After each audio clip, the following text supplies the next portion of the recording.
आज के एपिसोड की शुरुआत तुलसी के घर के सुकून भरे माहौल से होती है। गरिमा मासूमियत से सबको मिलवाती है और कहती है, यह मेरी मम्मी है और ये मेरी मम्मी की मम्मी। तुलसी प्यार से मुस्कुराते हुए उसे सुधारती है और कहती है, यह मेरी बेटी है और यह मेरी बेटी की बेटी है। वह गरिमा की बनाई ड्राइंग की दिल से तारीफ करती है और परी से हल्के उलाहने में कहती है कि कभी बिना बुलाए भी आ जाया करो, हर बार फोन का इंतजार क्यों करवाती हो। परी स्नेह से जवाब देती है कि वह तो आज खुद ही आने वाली थी। तभी वृंदा के बच्चे भी अपनी ड्राइंग लेकर आ जाते हैं और उत्साह से बताते हैं कि उन्होंने भी बनाई है। माहौल हंसी और खुशी से भर जाता है। परी सब बच्चों को गले लगाती। गरिमा अक्षय और माधवी के साथ अपनी ड्राइंग दिखाने चली जाती है। तुलसी पूछती है, क्या चाय पियोगी? परी हंसते हुए कहती है, चाय भी बनेगी और साथ में पोहा भी, और वह खुद बनाएगी। तुलसी छेड़ते हुए कहती है, आखिर खाना बनाना सीख ही लिया। परी भावुक होकर कहती है, माँ बन गई हूँ तो जिम्मेदारी भी आ गई। तुलसी गहरी बात कहती है कि माँ सिर्फ बच्चे को जन्म नहीं देती, बच्चा भी माँ को नया जन्म देता है। रसोई में दोनों साथ जाती हैं। वहीं तुलसी बताती है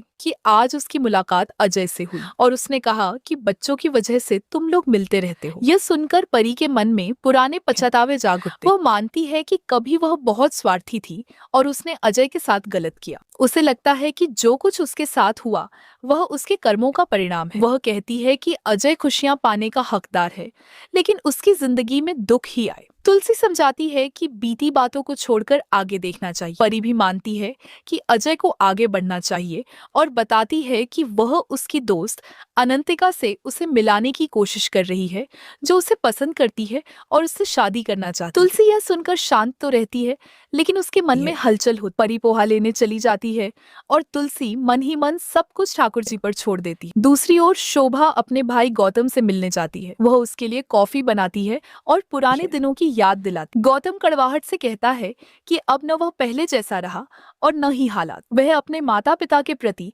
गहरी नाराजगी जाहिर करता है और मानता है कि उसे कभी वह महत्व नहीं मिला जो दूसरों को मिला। वह पुराने जख्म खोलता है और बताता है कि वसीयत में हवेली पाठ के नाम कर दी गई थी, जिससे उसके सपने टूट। बेटे नकुल की पढ़ाई और अपने व्यापार के नुकसान का दर्द भी वह बयान करता है। वह याद करता है कैसे वह उम्मीद लेकर घर गया था, लेकिन वहां उसे उपेक्षा ही मिली। शोभा उसे समझाने की कोशिश करती है कि किसी ने जानबूझकर उसे चोट नहीं पहुंचाई और परिवार ने भी बहुत कुछ सहा है, लेकिन गौतम का दर्द गहरा है। वह रो पड़ता है और पूछता है कि माँ को उसके दर्द का एहसास क्यों नहीं हुआ। शोभा उसे संभालती है और भाई के दर्द को महसूस करती है। इसी बीच एक और मोड़ आता है। नो को एक फोन कॉल मिलता है, जिससे उसकी चिंता बढ़ जाती है। उसे पता चलता है कि कोई जानता है कि उस रात उसके और मिरर के बीच कुछ नहीं हुआ था। यह सुनकर उसके होश उड़ जाते हैं। वह सुचित्रा से कहती है कि उसे घर के भीतर वह बात नहीं कहनी चाहिए थी, जिसे उसने सालों छुपाया। तभी अचानक मिरर सामने आ जाता है और पूछता है,